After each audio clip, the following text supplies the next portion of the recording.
Hello good morning, Radhe Radhe. स्वागत सभी प्यारे बच्चों का बीएससी प्रो क्लासेस के इस यूट्यूब चैनल पर।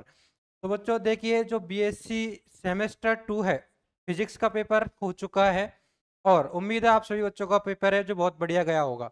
जिन भी बच्चों ने एग्जाम दी थी और बीएससी प्रो क्लासेस से कोई भी बैच लेकर के स्टडी की थी, ठीक है, तो वो अपनी एक बार कमेंट में राय जरूर दे कि उनका पेपर कैसा हुआ, कंटेंट कैसा लगा, ठीक है, ताकि और बच्चों को भी विश्वास हो जाए कि यहाँ पर जो पढ़ाया जाता है वो एग्जाम ओरिएंटेड ही होता है। ठीक है, तो मैं आपको बताऊं, यहाँ पर जो पेपर आया था आपका सेमेस्टर 2 का, वो पेपर में आने वाले क्वेश्चन, सारे क्वेश्चन अपने रिवीजन वैसे थे, बिल्कुल जैसे जैसे हमने करवाए थे वैसे ही क्वेश्चन यहाँ पर आपको देखने को मिले।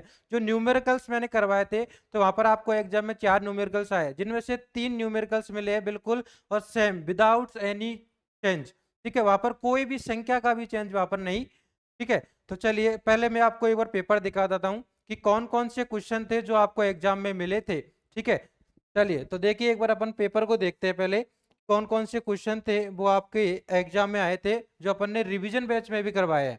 ठीक है भाई, तो ये आपका पेपर है BSc second year, BSc semester second का। ठीक है, जो कल ही हुआ था। और इसमें क्वेश्चन में आप देखोगे तो जो पहला क्वेश्चन आता है, ठीक है, मैंने सारी यूनिट्स के शॉर्ट टाइप क्वेश्चन करवाए थे। ठीक है, उन क्वेश्चंस को करने के बाद में ये जो क्वेश्चन आए वो सारे उन्हीं में से मिले हैं। ठीक है, देखिए जैसे पहला क्वेश्चन आपको देखने को मिलता है, अदिश क्षेत्र की प्रवणता क्या।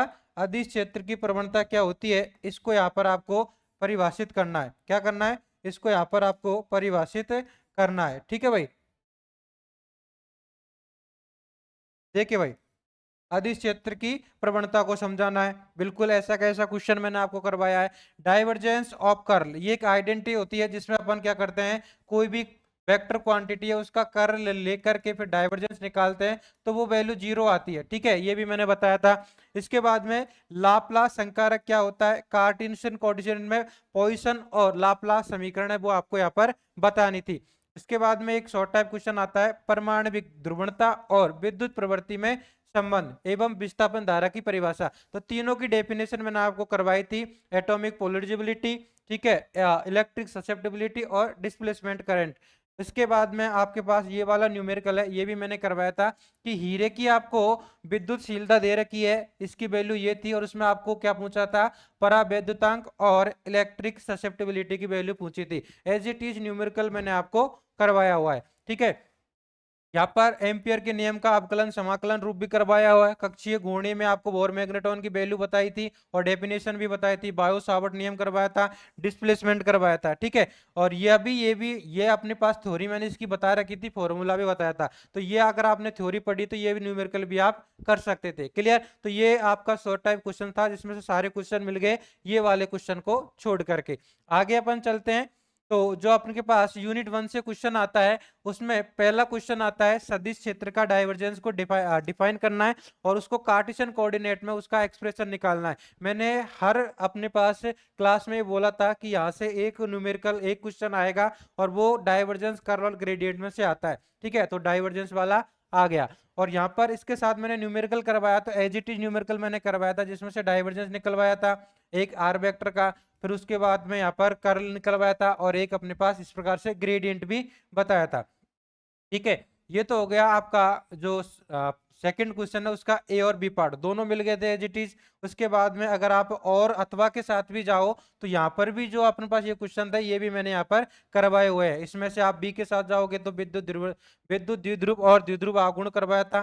ठीक है, चलिए यूनिट सेकंड पे अपन देखते हैं। तो यहाँ पर यूनिट सेकंड का आता है, परावैद्युत माध्यम में गाउस नियम का व्युत्पन्न कीजिए, तो ये भी करवाया था। यहाँ पर ये वाला न्यूमेरिकल भी यहाँ पर डिस्प्लेसमेंट करंट के साथ में करवाया हुआ है। इसके बाद में इलेक्ट्रिक ससेप्टिबिलिटी और ये क्लासियस मेसोटी रिलेशन, ये पूरा मैंने बोला था कि ये क्वेश्चन को अच्छे से करके जाना, ये आएगा ही आएगा, तो बिल्कुल आ गया। ठीक है, आगे अपन चलते हैं। यहाँ पर ये वाला क्वेश्चन भी मैंने आपको इंपोर्टेंट क्वेश्चन में करवाया था, ध्रुवित गोले के कारण बिंदुओं पर, अलग अलग बिंदुओं पर क्या पूछता है आपको, इलेक्ट्रिक फील्ड।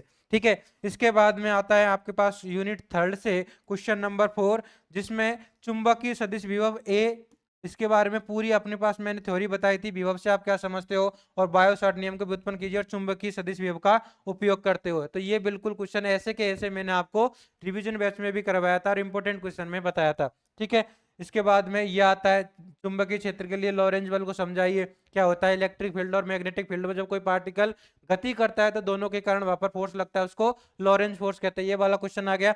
ये वाला क्वेश्चन भी मैंने करवाया था मुक्त धाराओं के लिए, ठीक है। यहाँ पर जी एम बराबर डेल क्रॉस एम वाला, क्लियर, इस प्रकार से, ठीक है। और ये अपने पास मैग्नेटिक मूवमेंट का भी मैंने आपको वहां पर क्वेश्चन करवाया था। इसके बाद में विद्युत चुंबकीय तरंगों के लिए जो इलेक्ट्रोमैग्नेटिक वेव है वहां पर मैक्सवेल की आपको चारों इक्वेशन ड्राइव करवाई थी, ठीक है। तो यहाँ पर आपको क्या पूछा है, मैक्सवेल की डेफिनेशन लिखनी है, मैक्सवेल के समीकरणों को अवकलन रूप में यहाँ पर आपको लिखना है, ठीक है। सिद्ध कीजिए कि विद्युत चुंबकीय तरंगों का वेग प्रकाश के वेग के बराबर है। तो ये वाला अभी क्वेश्चन मैंने आपको करवाया था। और उसके साथ में ये वाला क्वेश्चन तो मैंने आपको कई बार बोला था कि ये जो आपसे पास पूछा जाता है विकिरण प्रतिरोध Z बराबर 377 ये ओम होता है, ठीक है। तो ये वाला क्वेश्चन आपसे पूछा है।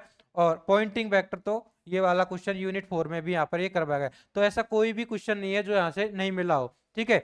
तो यहाँ पर आपको रिवीजन बैच लेकर के जिन्होंने पढ़ाई की थी तो उनका पेपर बहुत अच्छा हुआ होगा, ठीक है, ऐसी मैं उम्मीद कर सकता हूँ।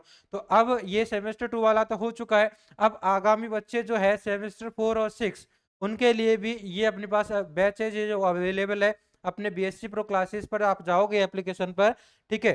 तो यहाँ पर आप जब जाओगे तो आपको क्या मिलेंगे, इस प्रकार से जो आपके पास एप्लीकेशन है बीएससी प्रो क्लासेस डाउनलोड करने पर लॉगिन करने के बाद में ये इंटरफेस खुलेगा। तो यहाँ पर आपके पास अगर आप पेड बैच में जाओगे तो यहाँ पर आपको रिवीजन बैच मिल जाएगा। और ये अगर आपको ओनली इंपॉर्टेंट क्वेश्चन और उनके सॉल्यूशन ही चाहिए, इंपॉर्टेंट क्वेश्चन और सॉल्यूशन चाहिए, तो इस फोल्डर में आप जा करके बैच ज्वाइन कर सकते हो। यहाँ पर आपको रिवीजन बैच मिल जाएगा, कंप्लीट बैच भी यहाँ पर देखने को मिल जाएगा। इसके बाद में यहाँ पर इस प्रकार से आप जो भी आपके पास सब्जेक्ट है, चाहे जूलॉजी बॉटनी हो, जो अपने पास मैथ फिजिक्स केमिस्ट्री हो, ठीक है, जो भी आपके पास स्ट्रीम में जो भी आपके पास पेपर है उनके लिए आप रिवीजन बैच है वो ज्वाइन कर सकते हैं। इस प्रकार से आपको रिवीजन बैच है वो दिख जाएंगे, सेमेस्टर 4 के भी और सेमेस्टर 6 के भी बैच रेडी है। तो आप जाकर के इनको ज्वाइन कर सकते हो और अपनी तैयारी को एकदम मस्त कर सकते हो, ठीक है। तो आज की वीडियो में इतना ही, बाकी मिलते हैं अगली क्लास में।